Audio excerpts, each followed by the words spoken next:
Thank you all for coming. It's wonderful to be with you this afternoon. I realize this is right after lunch, and I'm not going to fault you if you fall asleep.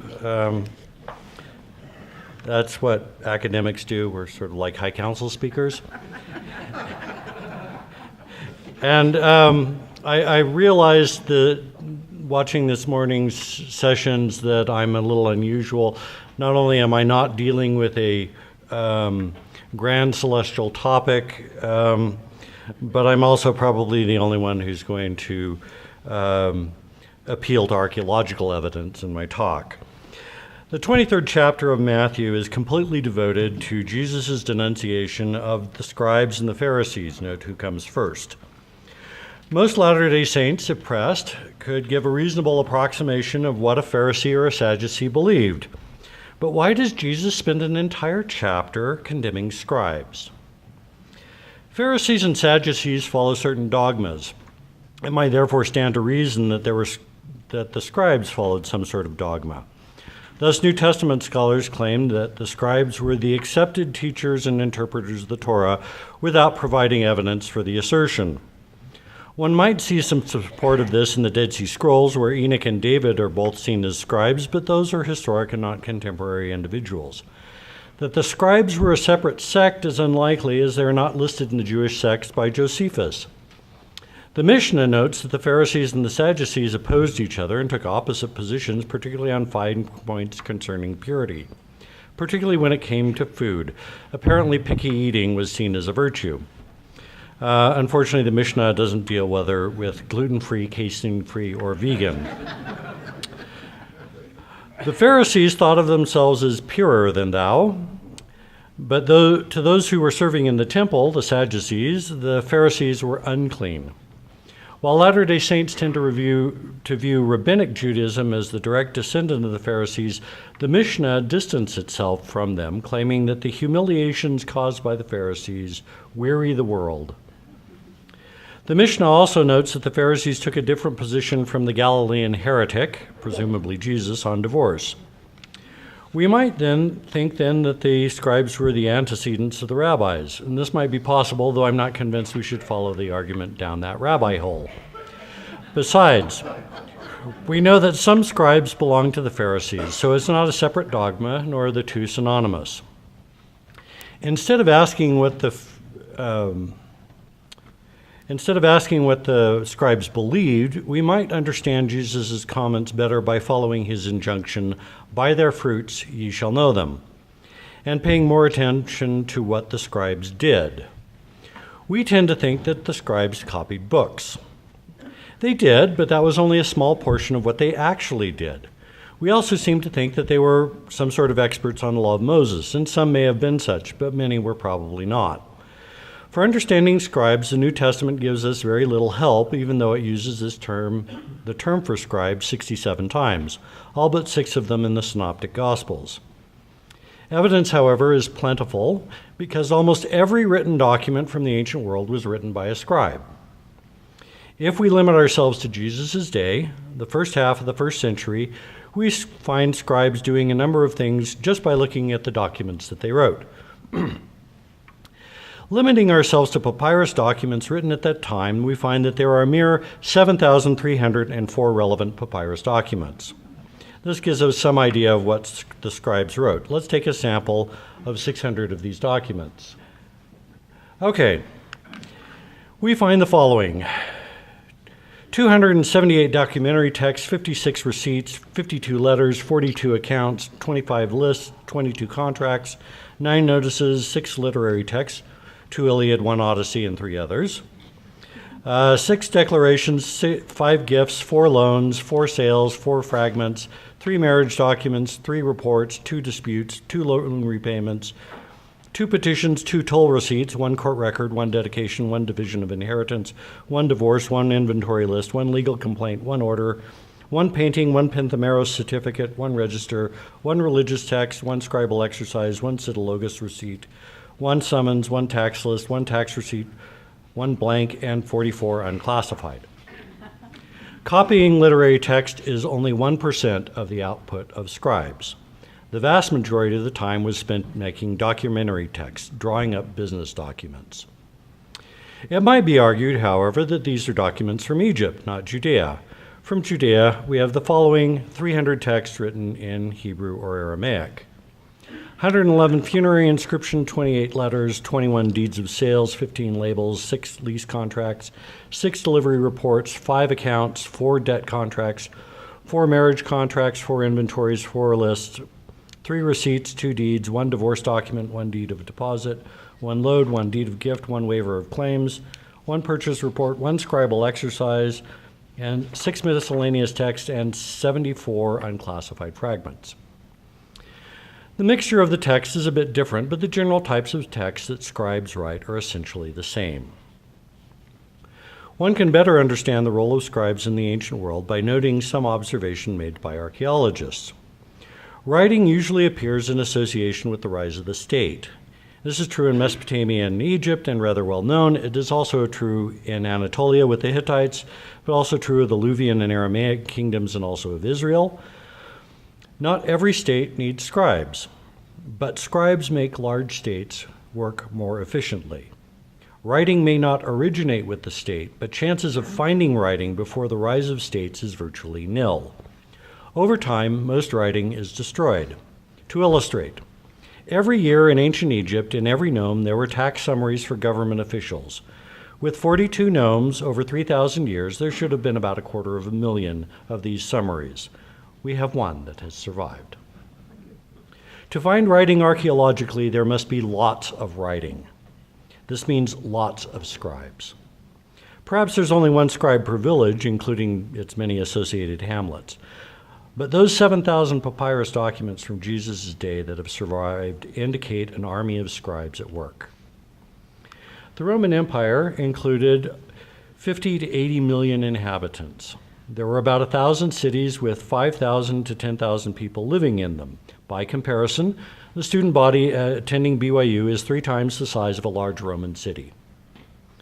Around 90% of Roman subjects lived in rural rather than urban settings, in villages and hamlets, farming the local land and paying taxes. Every village had a scribe handling government affairs, which also concerned taxes. So at least once a year, every adult in the Roman Empire is going to have at least one encounter with a government scribe. For many of them, such encounters will have come more often. If you wanted to write a letter, you would need a scribe. If you wanted to read a letter, you would need a scribe. If you needed to file a petition to the government to right an injustice, you would need a scribe. If you wanted to buy or sell property, you would need a scribe. If you wanted to borrow or lend money, you would need a scribe. Does all this sound all that far-fetched? Well, when Herod wanted to consult about what was written in the Hebrew Scriptures, which it seems unlikely that he had ever read or had any desire to read, and may not have been able to read, he consulted scribes. After all, they could read, and therefore they knew some things. Scribes are also more likely to own books, simply because they could use them. Other councils and deliberative bodies had scribes to read the documents. In addition to this, the first government official that most individuals would encounter would be the local government scribe. The scribes were the administrators and bureaucrats of the ancient world. As such, a scribe was seen as a very prestigious occupation, and it was well paid too. It is estimated that in Roman Egypt, the government collected 40 million sesterces a year that were paid in money. In turn, they paid an estimated 11,300,000 sesterces a year to fund the army of bureaucrats and soldiers to collect it. Some of these scribes seem to have other occupations on the side. In Roman times, and we're actually limiting our discussion to evidence from the first half of the 1st century AD, there was a scribal hierarchy. At the village level, there was the komatogrammateos, literally the village scribe. There's the regional scribe, the topogrammateos, who worked at a slightly higher level. Above that on the hierarchy was hobasilikos grammateos, or the imperial scribe, who is the official scribe for the entire regions. Now, individual officials could have their own scribes. Thus, we have the general scribe and the priest scribes. Tax collectors had their own scribes. Josephus distinguishes a separate type of sacred scribe, the hierogrammateos, among Jews and Egyptians, which interpreted portents. To understand what the different scribes in the hierarchy did, we'll start from the top. The duties of the imperial scribe were many. He wrote official correspondence, kept fiscal accounts, was in charge of registering cultivated land each year, as well as distributing the seed corn for those farmers who were cultivating imperial land. He was in charge of the censuses, the concomitant taxes, and including removal of deceased taxpayers from the roll. He was allowed to impose requirements on imperial subjects. He took oaths, sat in judgment, and could settle disputes or at least interfere with them. But where much is given, much is required. Herod's royal scribe Diophantus was put to death for supposedly being involved in impropriety in his work. The regional scribe worked in connection with the village scribe. He registered people from the census, kept up lists of occupations and those out of towns, and he filed reports. The village scribe had functions that mirrored those of the imperial scribe, though on a smaller level, since they were only over a village and its surrounding hamlets. He wrote letters, especially official letters, filled out reports, assisted the imperial scribe to register the land and distribute seed corn. He kept up the census list and tax lists. He registered deaths so that the families of the deceased were no longer liable for taxes, as well as those who were out of town. He also kept lists of who was in which occupation, since trades paid different taxes than farmers. He was not, however, exempt from taxes himself. He took sworn affidavits, and like the imperial scribe, he had the ability to impose regulations on imperial subjects and could judge cases. He was in charge of ensuring compliance with the law. Individuals, for example, might have 30 days to present their evidence before the village scribe, or the magistrate would carry out the provisions of the law. He had the power to release individuals from prison. He could also delegate a task to others to do things. He issued travel permits that gave individuals permission to travel. He drew up loans, leases, land transfers. If you had a problem, you needed to talk to the village scribe. He might do you a little favor, charis, that is, if you could actually find him, and paid the scribe's fee, which might have been to cover the cost of the materials. Some scribes seem to have used their position to take advantage of their neighbors. And the proposal to make Herod's sons village scribes was for them something of an insult. Now, these were not the only scribes. Paul notes that when he personally added an appendix to a dictated letter, and expresses some pride in writing a long letter with his own hand without the aid of a scribe. But these were exceptions. Normally, scribes wrote letters, and farmers were known to band together to hire their own scribes. On top of this, most of the population was illiterate and thus completely at the mercy of the scribes who actually wrote the documents. They had no way to determine if what was written was correct or if what was read later was correct. The public was totally at the mercy of scribes who might be completely corrupt. And if you wanted to register a complaint about them, it had to go through them. How widespread corruption was statistically, we have no way of knowing it this far removed. Anecdotally, however, we have the following story. A certain rich man had a manager and accused him of mismanaging his property. So he called him and said to him, "What is this I hear about you? Render an account of your management, for it is not possible for you to manage anymore." The manager said to himself, "What am I going to do? Since my boss will take away my managerial job from me. I can't do manual labor, and I'm ashamed to ask for money. I know what I will do so that when I am fired from my management position, others will accept me into their employ." So he invited each one who owed his boss debts and said to the first, "How much do you owe my boss?" And he said, 100 baths of oil. And he told him, "Take the accounts and quickly sit down and write 50. Then he said to the next, "How much do you owe?" And he said, 100 sacks of wheat. And he said unto him, "Take the accounts and write 80. This is one of Jesus' parables and may not come from an actual incident. The potential for cheating, however, was all too real, and Jesus' audience knew it. At the center of the cheating is those who kept the books, the scribes. The wronged, of course, could take the individual to courts, but courts did not work in Jesus' day the way they work in our day. And since the government was not controlled by the Jews, Jewish law did not apply. If a man wanted to take someone to court, and we're talking men here because under Roman law, women were property and had no legal standing, he would approach the magisterium, who would appoint an individual who need not be and probably was not a government official, to be the judge of the case. The judge did not have to have any training in law, and if he needed help, the judge, not the litigants, would consult a lawyer. This sort of situation could also lend itself to injustice, and we have another contemporary story. There was this judge in a particular city who had no regard for God and was not afraid of men. There was a widow in that town, and she came before him saying, "Vindicate me from my opponent." But for a while, he had no desire to. And that, as Jesus' audience knew, was quite possible and possibly familiar. So while it is not wrong to translate grammateos as scribe, in the context of the life of Jesus, the translation does not convey the full reality of the position to a modern audience. I suggest the term administrator or bureaucrat. Although because of their literacy, they could be the equivalent of intellectuals, but the Greek term for intellectual is gnostikos, which usually gets translated as Gnostic, and that's not a major problem until the 2nd century.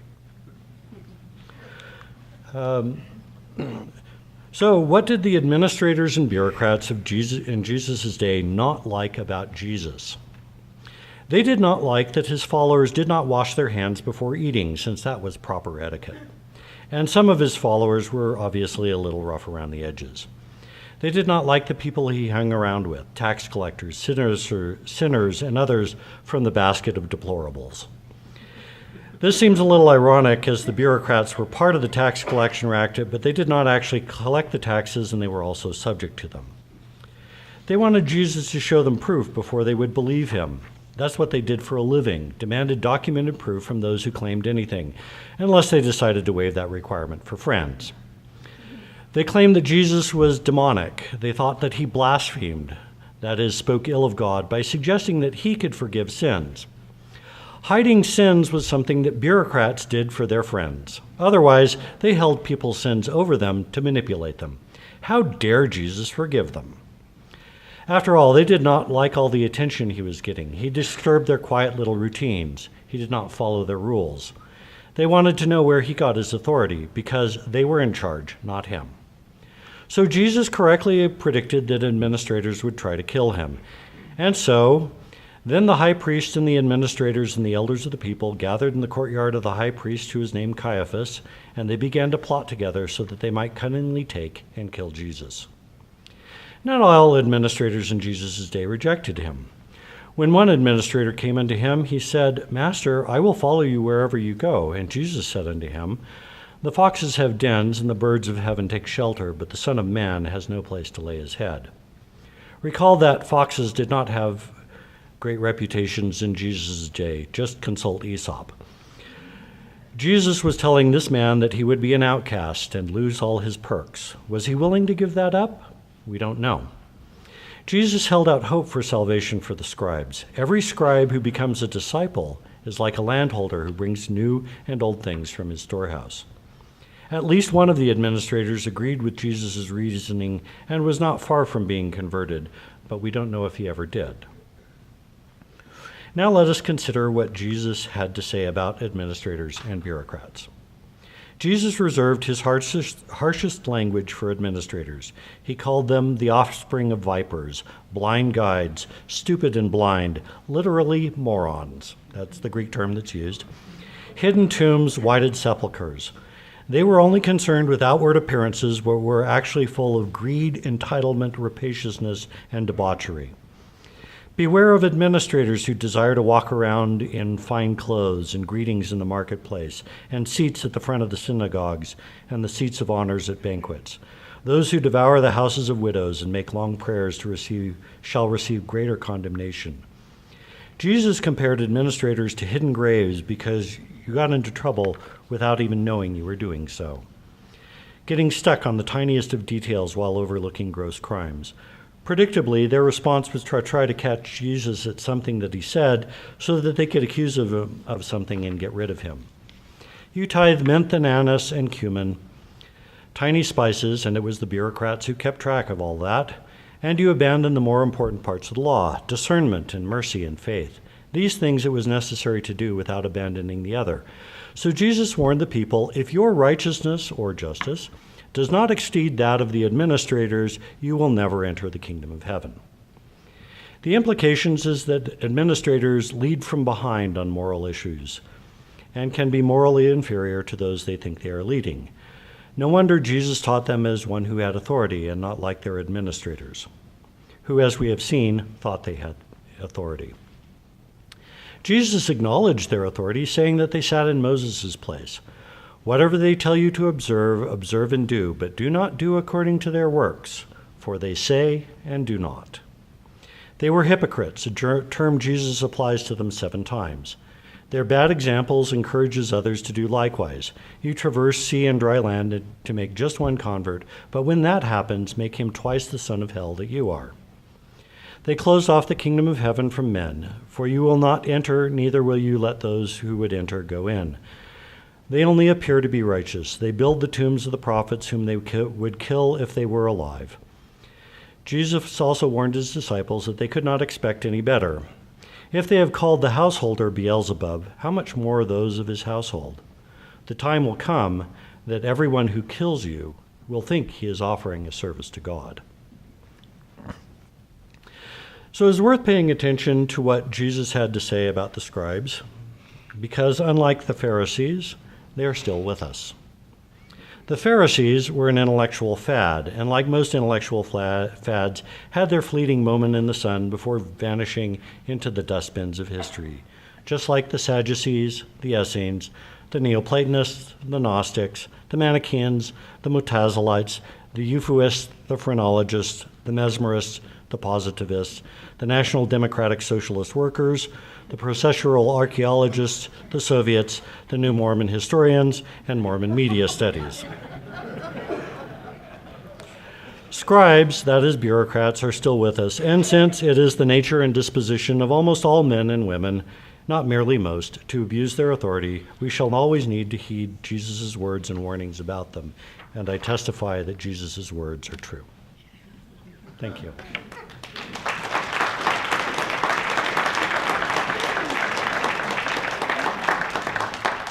And we may have a bit of time for questions. We don't seem to have the index cards, so I'll just take them from the audience. Yes? So was the gospel criticism of the scribes partly based on the fact they collected taxes, or was it something else? I think it's more the general corruptions, because you remember that the tax collectors, which in the King James is the publicans, Jesus didn't seem to have a problem with associating with publicans. He is harsh on the criticism of the scribes, and I was thinking about putting in a section on this in the talk, and because I was thinking about it a little late, I didn't. But I think the publicans in the tax bracket, he says, render unto Caesar the things that are Caesar's and God's the things that are God's. He's not attacking the imperial government per se.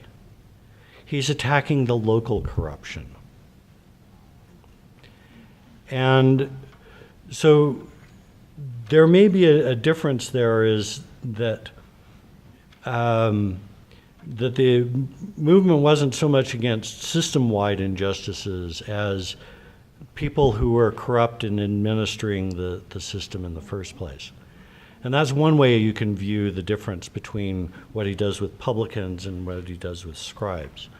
I'm not completely sure I've got that right, but that's at least a working hypothesis. It's much more on the act locally than act globally. Yes? If the picture you give is that they were not primarily religious, but in Jesus' denunciation there's some reference to make converts or etc. So was there a religious dimension to the... Well, the thing is that the scribes are not primarily religious. There are some that are religious. So they talk about the scribes of the Pharisees. It's clear that some of them are involved in religious things. When it talks about converts, though, I think a lot of it is that, and maybe that point applies more to Pharisees than scribes, but he links them there. And it may be that, you look at the popular opposition is to the tax collectors and not the scribes. And I think that's because a lot of times the scribes had this charis mentality, this gift-giving mentality that reciprocal grace that that Brent talked about this morning, where a lot of it was, you scratch my back, I'll scratch yours, and so there was a certain amount of tolerance for corruption. And if you visit some places in the world where that's the way of doing business, you can easily become accustomed to working in that way. And I think that has a corrupting effect on the individuals who participate in that sort of system. And I think that's one of the reasons why Jesus is harder on them than he is on the publicans. Yes? How did the tax collectors fit into the scribes? I mean, what Well, was the scribe- so here's what a tax collector does. Tax collector is somebody who, the Romans farm out their taxes. They get people, private contractors, to contract to collect the taxes. And so what the tax collector does is he puts up a chunk of money as a deposit, and he bids for the services of collecting taxes in this region for this year usually. And then he's given all those funds to the government, and he's on the hook to collect the funds. And if he collects more, then he can keep anything that he gets. That's one of the reasons why they're unpopular among the populace, is because they know that some of what they're forking over is lining his pockets. And they would employ scribes, and the scribes would keep track of, they have the list of who has to pay taxes and keep track of them. In Egypt, we get lots of potsherds, broken pottery that's used as tax receipts. So we know quite a bit about some of the collection procedures. And so that's how the tax bureaucracy works. And it's related to, but it's separate from. So the village scribe is not involved directly in collecting taxes. That's the tax collector's scribes. Does that answer the question? Yeah, I was just wondering if they were corrupt as well, and apparently they were. They have potential for corruption. There are some good tax collectors who are mentioned in the Gospels: Zacchaeus, Matthew. And I'm not sure. I don't think that Jesus was blind to some of those abuses. Right. But and John the Baptist just tells the tax collectors, take no more than that which is owed. So there's a potential for both the potential and the actual transgression of that, and then. But if they're too blatant about it, then the Romans get on them. The Roman emperor said that he wanted his sheep sheared, not flayed. You had a question. Yeah, well, the scribes in our scriptures, good night. You told a story. Can we believe anything they wrote? Oh no, well, okay. The scribes who write the scriptures. I mean, just because there are some corrupt people, there are corrupt people in our government. There are also good people in our government. Okay, so it's just this one is one that has potential for abuses, and we can see them documented in the papyri. But it would be we can't generally make statements like all mechanics are crooks, or because they're not. Okay, even if you know a whole bunch of them. Or not. It's just those sorts of blanket statements don't necessarily apply to the individual cases. And I think in most cases we can see that most scribes who copied scriptures, and this is most, did not deliberately tamper with them. If you look very carefully at scribes who are copying these texts, you can find that a lot of them are careless. You expect at least one mistake per page when they're awake, and more when they start falling asleep. And I've actually looked at this, and there's a great one in the Gospel of Thomas where the scribe starts making these mistakes, and then suddenly you get this one saying of Jesus, that is completely garbled. And this is probably where he dozed off. But, you know, scribes are human too. I think I'm out of time. Thank you very much.